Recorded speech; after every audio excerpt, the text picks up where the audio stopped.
Just 43 days left to build a better future and 60 seconds to flip the switch. I'm Tobin at the Virtual Storefronts campaign. Today I'm sharing something new from the virtualstorefronts.co website. No local business has the funds to create the technology required to compete with Walmart, Target, Best Buy, and Amazon.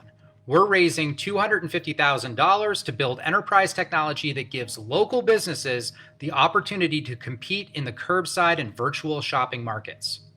Even walk-in business is going virtual.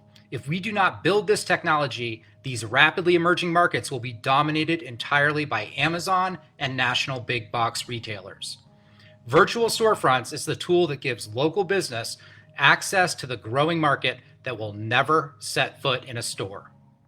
One thing you can do today to help local business is visit the virtualstorefronts.co website and join our fight for local.